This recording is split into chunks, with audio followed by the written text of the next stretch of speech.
Shower head on the floor. It goes up there. How's it go up there? Where does it screw onto? Oh, brother. Wonder if I have to call a plumber. Do you know anything about Joe yet? If an average Joe like me can do it, you can do it. And I'm going to show you how. I want to save you some money. You don't have to call a plumber for this. This is what it looked like earlier. See, that's a 1/2-inch galvanized nipple, and it was sticking out. It's got male threads on there, and then that screws in to the back side of this shower head.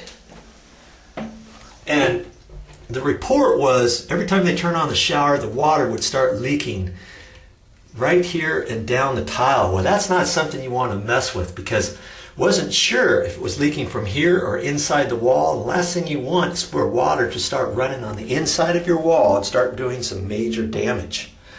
What did I find here? You see how that is all eaten away there? Look at that. It got rusty and it just ate away, and because of that it was leaking. Now sometimes if you catch this soon enough, you might be able to take off the head, put some more Teflon tape around there. That's that white stuff, Teflon tape. Wrap it around there and screw it on, and you might just barely get it if it's not dug down this deep. Once it goes this deep, I tried it. I put it on there, retightened it up, and it still dripped right down in here. And I knew I was going to have to replace this nipple. And incidentally, you see where all this rust just ate up the galvanized pipe right there. And where do you suppose that rust went? It went in right here to the shower head. Went right inside of here, and then it could clog this up. So if you ever have a clog in here, chances are it's because of rust buildup in here. Your nipple got all rusty, and all the rust bits and particles came in here and started plugging this up. You might have to undo this nut. Last time I showed you how to fix a leaky shower head, and it was this nut that was leaking. Well, this time it's back here. There's all kinds of places where showers can leak. It can leak there, it can leak at this nut, it can leak at this nut. Some you don't have this big nut. All shower heads are done a little bit different. So if your shower head does not look exactly like this, you might have the same problem because it's this nipple that's sticking out. That was called a nipple. Okay? How do you suppose I got that out of there? One tool did the trick. All you need for this is a pair of channel locks, and this is the medium size one. You can adjust it however you want, but because the nipple was sticking out far enough, I was able to adjust this down and grab it right in here for all I'm worth and turn that like that, you know, and turn it some more. And once you get it, then you can turn it a little bit more here. Then you pull that out of the wall. It's the only way you can do it. Now they had some grout put in here, and I'm trying to be careful with that, but I'm not really too concerned if this grout falls out. That's not keeping water from going down in the wall or anything, you know. Okay, gently pull that out. And there's your galvanized pipe nipple. Now you're going to have to take this down to the store, match it up, and they sell these at the hardware store. Most hardware stores do. It's best not to just measure this and think, oh, I know what size it is. It's a 3/4 inch, blah, blah, blah. Just take this to the store with you and match it up. If you're not quite sure, have a salesman at the hardware store help you. And lo and behold, I went down to the hardware store and I found one. The exact same length. I matched it up, like for like size, and the exact length. You don't want to guess with these because you can't adjust them once you get back here.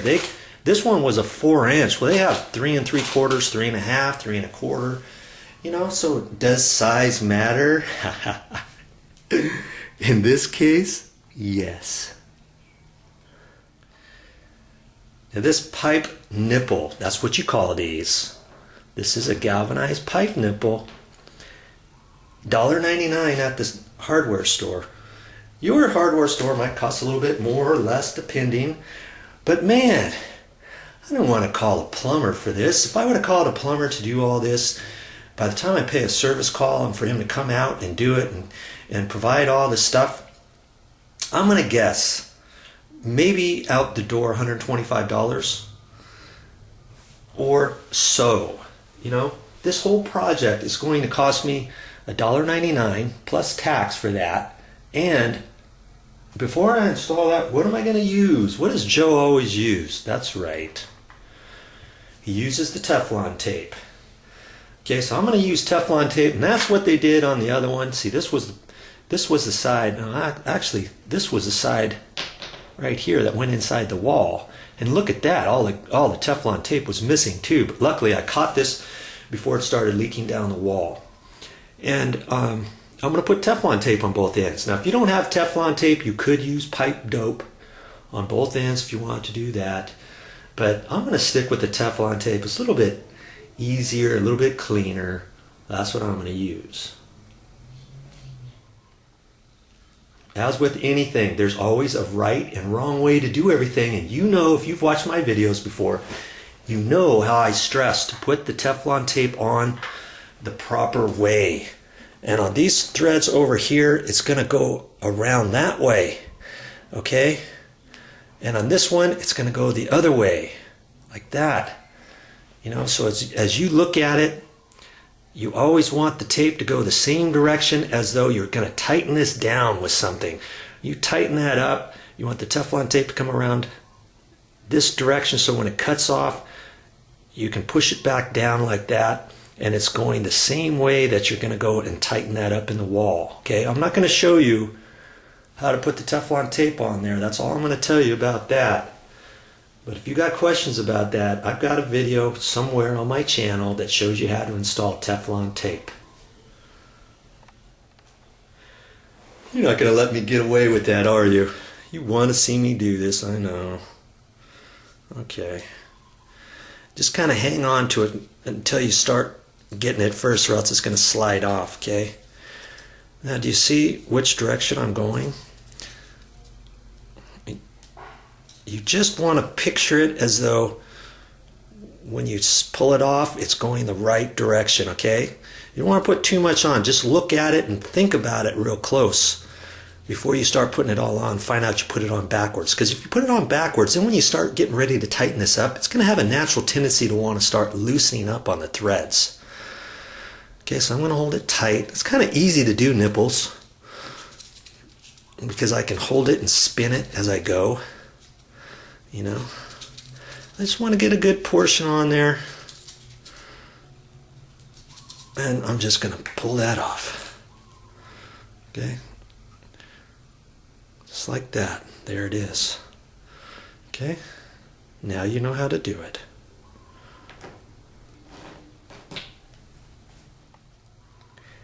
I'm going to go ahead and push that into the wall before I put Teflon tape on that one, because I don't want to mess with that one. That's the one that's going to come sticking out of the wall, and I can wrap that afterwards, can't I? I could do it right now too and kind of be careful when I'm doing it and not hit it with my channel locks and all that. But you can do it either way. All right, so I'm going to put that back up in the hole now.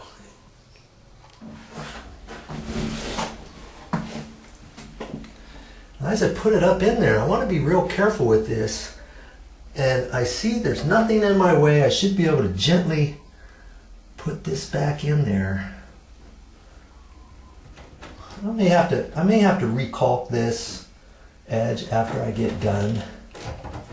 I want to feel for it and make sure I'm going, and I'm going in there all right. Tightening it up with my hand. Just want to be careful not to do that too much, or these threads will cut you up in a second if you don't watch it. Now I got to get my channel locks up in there. and tighten her down. I'm going to take my channel locks now. I'm going to tighten this up. I'm going to get it as tight as I can, but not so tight that I can't do anything with it. And I want to try to stay off the threaded portion, because I don't, you know, if you have to get on the threads, you just want to get on the back side, the back edge of the threads, not too much on the forward. The shower head is going to stick on the threads, maybe 3/8 to half an inch, maybe a little more, depending on your shower head. So you don't want to get too close to the edge when you're tightening this up, or else you're in for a big surprise. You're going to mess up your threads. You know what I mean? Hope you can see that. I'm just going to start from right here, I guess, so you can keep seeing what I'm doing. Okay. I want to get this pretty snug. You know, and it's a feel thing. I'm probably plenty fine now, because it's not like the pipe is under pressure. It's only a pipe that when you turn the shower head on, the water's going to come out, but I want to make sure it's not going to leak on those outside threads. It's the last thing I want, or else it's going to leak inside the wall. You're not even going to see that later. You're going to think it's fine until you find out you got a big old problem on the other side of the wall, or downstairs if you're up on the second floor or whatever. Okay, so get this snug as a bug in a rug, and that's it. I know I could turn it just a hair more, but here is why I don't want to do that. Here's a tip for you I don't want you to miss.